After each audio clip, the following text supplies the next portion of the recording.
Thousands of Palestinians today flocked to the distribution center of aid as instructed by Israel and the Americans through the organization Gaza Humanitarian Foundation. But what happened then? For the third day in a row, Israel opened fire at these Palestinians, killing at least 27 Palestinians today and injuring tens of other Palestinians. To discuss this and more, I'm joined today with my friend and colleague, Matt Kennard. Matt, I really want to discuss this Gaza Humanitarian Foundation and what is it really doing. But first, can you tell me more about what you heard today about the killing of the many Palestinians while they were waiting to receive food to feed their children? Yeah, well, it's not a coincidence. That's what I'd say. I think that the latest stage in the genocide is to try and move even more Palestinians into the south. And the Israelis have blocked all aid into Gaza since March 2nd. And they've had to restart it. Israeli politicians have said they restarted it because they were getting pressure from their allies. So they said, we want to get the operation done. If we have to give a bit of aid, and that allows us to get the operation and the genocide finished, we'll give them some aid. So what they've done is they've privatized the aid. But effectively, it's an allegedly Israeli funded institution, the Gaza Humanitarian Foundation. It's actually an American organization which was set up in February of this year in Delaware. And what it is it's a way of them moving Palestinians by putting aid centers in the south. So the main ones are in Rafah. And what they'll do is they'll get starving Palestinians to move from their homes or from their tents to the south, and then they'll shut the door behind them. And in terms of the actual massacres that are taking place, I think that's also part of the plan, because I think they want to create such terror and such acute fear that they pressure third countries to take the Palestinians, which is the ultimate Israeli and US goal. Last month, there was a leak to NBC News that Trump was talking to the Libyan government to take 1 million Palestinians. Apparently that didn't happen, but it still might happen. But my sense is that this aid program is part of the effort to completely cleanse Gaza of its Palestinian residents and then turn it into a new Dubai. But what I don't really understand is that this mechanism of distributing aid and food to the Palestinians was assigned by the Americans and the Israelis. And when the Palestinians actually listen to the Israelis and the Americans and go to these distribution centers, they get shot at and they're being killed. Not one or two. Tens of Palestinians are being killed. So what should the Palestinians do? Like, if we go to these distribution centers, we're getting shot at and killed. If we stay, we will starve to death. What should the Palestinians do? And what is the Israeli plan here? Yeah, well, I don't know what Palestinians had to evaluate. I was seeing people on the ground in Gaza tweeting, don't go anywhere near the US new aid distribution centers because they're set up to massacre Palestinians, essentially. But then, and if you're not only to massacre the Palestinians, but also to kidnap the Palestinians. Yeah, that too. Yeah. But it's a new low. Like with the genocide over the last nearly 2 years, you've always thought they can't reach a new low, but every time they manage it, and with weaponizing and politicizing aid in this way after starving Gaza for 2 months is sick. But it is part of a bigger project to move people. If you look at what they're doing alongside the aid distribution and beside the Gaza Humanitarian Foundation is them evacuating Khan Yunis completely, large parts of Deir Bala in central Gaza, which was previously kind of protected, or at least sort of protected, have been evacuated. And they're being pushed into little concentration zones like Al-Mawasi, which is meant to be a safe zone, but isn't a safe zone because that's getting bombed as well.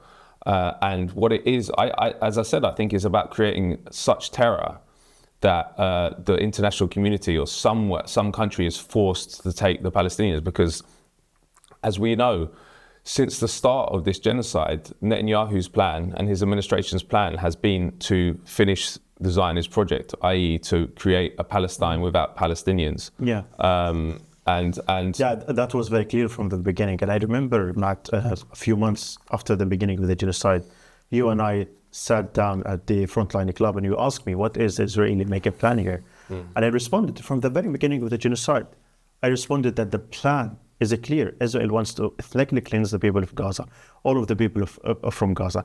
And you know, what was surprising to me, it's not actually surprising, is that from the very beginning of the genocide, Israel meant to create this system of control against the Palestinians in Gaza. From the very beginning of the genocide, they started to control the food and the water and the fuel that gets into Gaza. And this Gaza Humanitarian Foundation is part of the system of control. They don't only want to control our lives and our movement and our freedom, but they also want to control what we consume, what we eat, what we drink, what we do, what we don't do. And all of that, I believe it's part of the bigger plan to ethnically cleanse the Palestinians, to make the lives of the Palestinians intolerable. They don't want the Palestinians in Gaza to feel that they have air to breathe or food to consume or water. They want to control all of our life, starve us and bomb us to make it impossible for any human being to live in Gaza, and then eventually maybe find a place for the Palestinians to go. And I never thought that actually this could happen. After the second ceasefire, I thought, okay, Israel did not manage to implement its plan, but I was shocked that Israel was allowed to resume to the war again and again and bomb the Palestinians and starve them for over 60 or 70 days, and the world is watching and doing nothing. And we have been talking about ceasefire, and there was a proposal by Witkoff to Hamas, to which Hamas agreed to, but then Witkoff said no. So tell me, what do you know about the ceasefire? Well, the current one on the table, which is one that's been signed off by the Israelis and the Americans, is that there'll be a 60-day truce and 10 hostages will be released, Israeli ones that are currently in Gaza, in exchange for over 1,000 Palestinians. But my take is that the presentation by Witkoff and the Israelis is to give the impression that they're seeking a ceasefire, but making the deal impossible for Hamas to accept. Because Hamas have said in response, and this makes sense, is that we have no promise that at the end of the 60-day truce that the conflict won't resume or the war won't resume. And the other thing is that the Israelis want them to release the hostages in 2 batches early on in the 60-day truce. And they're saying, well, if we do that, you're just going to restart the war even before the end of the 60-day truce. But so Hamas haven't accepted it. And I think that what you see time and time again with the US and Israel is 2 things. One is that they create frameworks and ceasefire agreements that Hamas can't accept. And second one is, even when they do put them in place, the Israelis just renege on them straight away, which is what happened in the previous ceasefire, if you remember. And the reason for this is Israel and the US, which is backing it all the way, don't want a ceasefire because they want their genocide to continue, and they want their final solution to the Palestinian problem to be enacted now. They see their pretext. But they need to be throwing some chips to the hostage families in Israel. They need to be saying, we are negotiating, because the hostage families are saying, well, we need to get our people out. And now Netanyahu is coming under a lot of pressure. So in this way, they can say, well, we are offering something, but Hamas are so unreasonable that they're not accepting it. But obviously we know that's not true. But the hostages have never been a priority for Netanyahu. They've killed a lot of hostages. All the hostages that have been released, well, nearly all the hostages that have been released have been done through negotiations. If it was seriously about hostage rescue operation, which is how they present their Gaza genocide, then they would have been negotiating from the start and they could have ended it much earlier. But the ceasefire is part of a bigger plan. And then to go to your point about the current humanitarian aid situation and the control of all Palestinian life in Gaza. Again, the reason they've privatized it, the reason they've created this humanitarian foundation, which is a Orwellian term, because it's run with mercenaries and they're killing people. There's nothing humanitarian about it. But the reason they did that was because they don't have full control of the UN. And the UN was running the aid program not perfectly, but successfully, in terms of they were getting aid in when they were allowed to by the Israelis, and there were small distribution points all over Gaza. Under the current privatized one, the Israelis have complete control with the Americans over where they are, so they put them all in the south to move the Palestinians. They have complete control over the use of force around those sites, and they're using American mercenaries to do that, who are also shooting people, by the way. And the other thing is, it's much easier to escape accountability if you use private contractors. Yeah. Because there's no mechanisms really for getting accountability when those mercenaries start killing people. And I think that we're not going to see any change until the Israelis get their final solution done, which is to make life so intolerable, which they've been trying for so long, that Palestinians can't survive any longer, and a third country is forced to take them. And you're seeing it in the West Bank too. Just to go to the privatization issue, I went to Palestine in 2016. I tried to get into Gaza, but they wouldn't let me. But I went to West Bank and did a story about how they were privatizing the occupation there. And that's been happening for decades. So now if you go to occupation checkpoints in the West Bank, many of them are not manned by the Israeli occupation forces. They're manned by private security contractors. The biggest one is called Modin Ezrachi, and there's been countless cases of them shooting people, killing people, and even though the occupation forces hardly ever have to face accountability for what they do, there's even less for the private contractors because the government have plausible deniability, so it's nothing to do with us. So it's part of a whole privatization. And it's also, the other thing about the West Bank that's different to Gaza is the West Bank is useful to the Israelis because it's a massive reserve of cheap labor. Yeah. Like when we went to Kalandia checkpoint to get just outside Jerusalem or into Jerusalem, like we were there at 5 a.m. and there were hundreds of Palestinians in little cattle pens that were going in to work in Israel and then come back in the evening. In Gaza, because it's been under siege for so long, there's the borders aren't porous at all. So they have no need for the Gazans in that sense. So now they're just like, let's get rid of them all. Let's take it over and turn it into a new Dubai. And I should mention that actually, I think the plan that's being enacted was leaked last year. Netanyahu had this plan called Gaza 2035, in which Gaza would be depopulated of its Palestinian population, and it would be turned into a new Dubai. So you'd have like the screenshots of the presentation were like huge modern skyscrapers, offshore oil rigs, solar farms, wind farms, that kind of thing. And the idea would be that you'd just obliterate Gaza and rebuild it like the sort of Gulf states. And also there was going to be a highway connection, a train connection to NEOM, which is the Saudi $1 trillion project to build this really long city all through Saudi Arabia.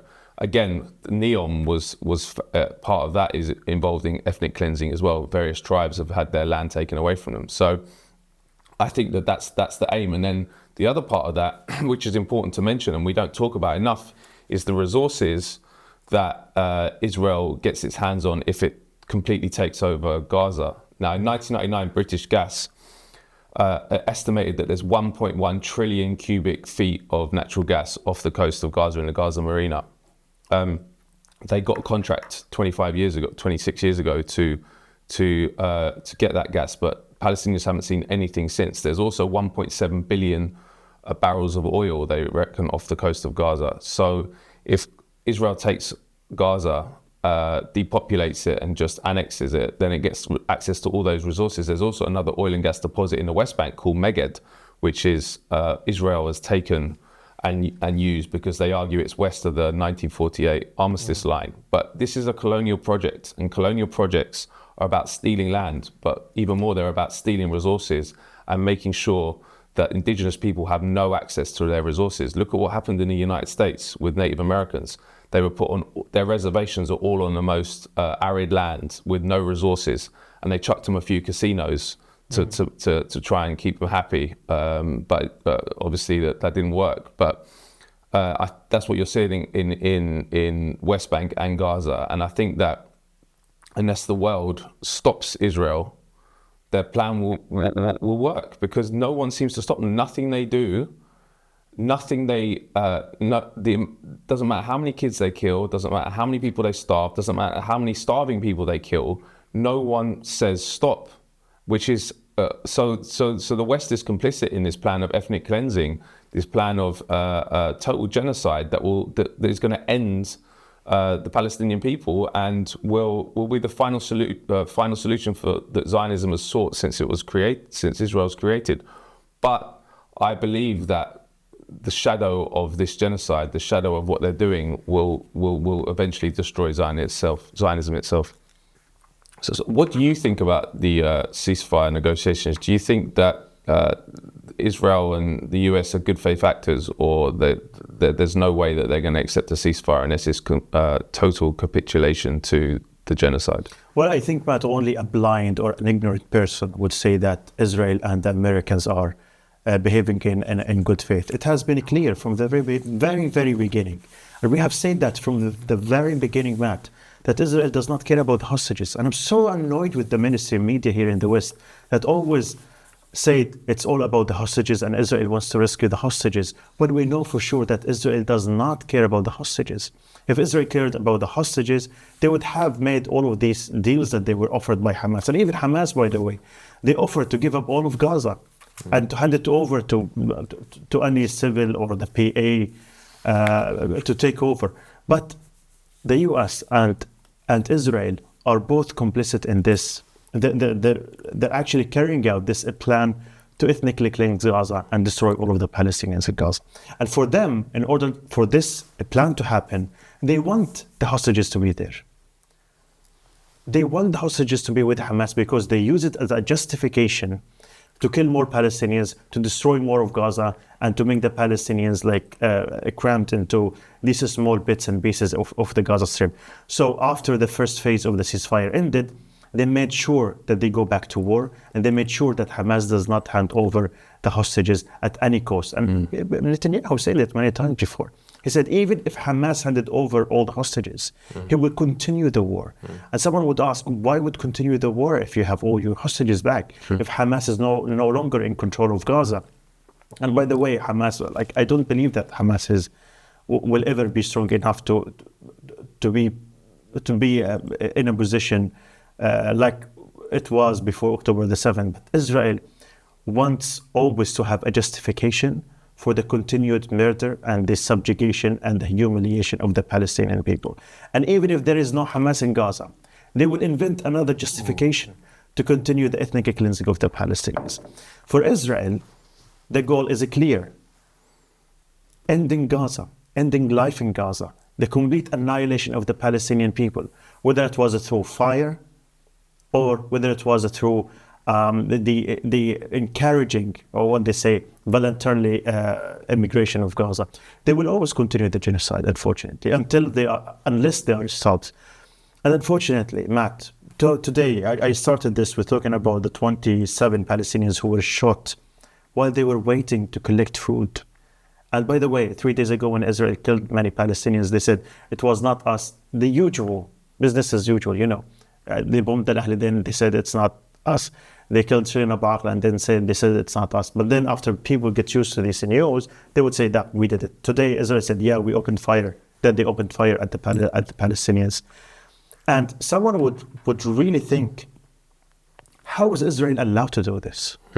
How is the West, how is the world watching starving Palestinians, waiting in queues to receive flour, to receive bread, to receive life-saving aid, and then they're shot at and killed with this barbarity, and no one is saying a word? How is Israel allowed to do all of this? And that tells you, unfortunately, that the future is not promising. I agree with that, and it is. I feel like it's ripped the mask off the Western world, because I believe the violence and the genocidal policy that you're seeing from the West is implicit in the system and has been ever since these states were born. These are all colonial states that had formal empires, and formal empires were founded on the complete subjugation, the violent subjugation of indigenous people and stealing their resources. So it's deep in our DNA in the Western world, and we cover it up with endless nice theories about democracy, freedom and human rights, but now everyone can see what the reality is. And the important point is, we talked about the Gaza humanitarian. Matt, I have to say something. You said something very important. The masks are off and everyone can see now the reality. But that is not enough, because we've seen the reality before. We've seen what the West did to Afghanistan. We've seen what they did to Iraq. We've seen what they did to Vietnam. We've seen the British Empire and how they destroyed the world. We've known that all along. We've known that for a long time. And now what's happening in Gaza is a little bit different, because it's a live stream genocide. Now we see actually what genocide is like. Yeah. We see exactly what the West is doing to the people in Gaza, to the civilians. But seeing that and knowing that and realizing that is not enough. Right now we need some action. Yeah, well, I agree with that. But I think there's another realization which is linked to what you're saying, which is that we see it, the mask is off, and the people can see it, but we can't affect our governments to stop it. So what it's also revealed is that we don't have really democratic systems, because the will of the people is not the government's not responsive to the will of the people. If you look at the polling in the UK and in the US, actually, a majority of people support arms embargo on Israel, sanctions on Israel, but it can't happen and I feel that that's another realization which hasn't even happened in those previous crimes that you talked about. In Iraq, there were 1 million people out in the streets, but it wasn't a regular protest that we see over Palestine. And what do? I mean, if we don't have democratic mechanisms where we can stop our government participating in a genocide, then it's quite a scary situation that we need to strategize about how we bring about change in that context. But I do feel like the mask being off and the mask being off democracy itself is a very important progression, and we need to make sure that we change our society. We need to change everything. What we've allowed to happen for 2 years, and Britain is a participant, United States is a participant, Germany is a participant. They're not just complicit. They have people on the ground there. They've got spies there. They've got planes over Gaza. They've got intelligence sharing agreements with Israel. We're participants. If we allow that to happen, a genocide, live stream to our phones, and nothing happens, then, as you say, we're in a very, very ugly place. But just to go back as well to what you were saying about Israel's plan, like, sometimes I feel like I'm going crazy, because we've seen the Israelis tell us repeatedly what their plan is. You know, Netanyahu, a few days, soon after October 7th, came out and gave a speech about Amalek. And Amalek is one of the most violent passages from the Bible, where Prophet Samuel tells Saul that you have to go and destroy the whole of Amalek. Amalek was a rival town to historic Israel. You have to destroy everything in it. Men, women, children, donkeys, goats, camels. And he's invoking that at the start of the genocide, telling us this is what you're doing. And then on October 9th, he had a meeting which came out subsequently in the Israeli press, a private meeting with his chief of staff, where his chief of staff is telling him how many targets they'd hit in Gaza. And Netanyahu says, I want 5,000 bombings targets. And he says, we haven't got that many targets in Gaza. He said, I don't care. Take out the homes, destroy everything, bomb everything. That's what his words were. So this is genocidal rhetoric. Then you got Yoav Gallant going on TV when he was defense minister saying we're going to withdraw all water, food and electricity from 2.3 million people, which is a war crime, on TV. It goes on and on and on. And even now there was Netanyahu gave evidence to a closed session of the Knesset, and he was talking about the plan for Gaza. He said, we're destroying so many homes, the Gazans have nothing to go back to, so they're going to have to go to a third country. So they're telling everyone, everyone knows what their plan is. They want Gaza without Palestinians. They want it for settlers. So we need to stop living in this hyper reality where we just ignore what the Israelis have signaled their genocidal, their ethnic cleansing intent from the start. This is the plan. We need to strategize about how we stop this genocidal juggernaut, which is a juggernaut supported by the Western world. I mean, we need to strategize. And I really wish, Matt, that Keir Starmer is sitting next to us here now. And I want to ask him, if we Palestinians and the British people And the majority of the British people are with a ceasefire and they are with cutting relations with Israel. We have been protesting for 2 years right now, the biggest protest in Britain's history. We have been demanding some action from the British government, and the British government did not listen to us, they did not respond to us. So I really need to ask him, how does this democracy work? What is really happening? How can we make him listen to us? How can the British people make Keir Starmer, their prime minister, listen to them? What should we do? Yesterday, with Piers Morgan, I asked him, if you were a Palestinian, what would you do? Of course, he could not answer. No one could answer. What should we do? What should the Palestinians in Gaza do?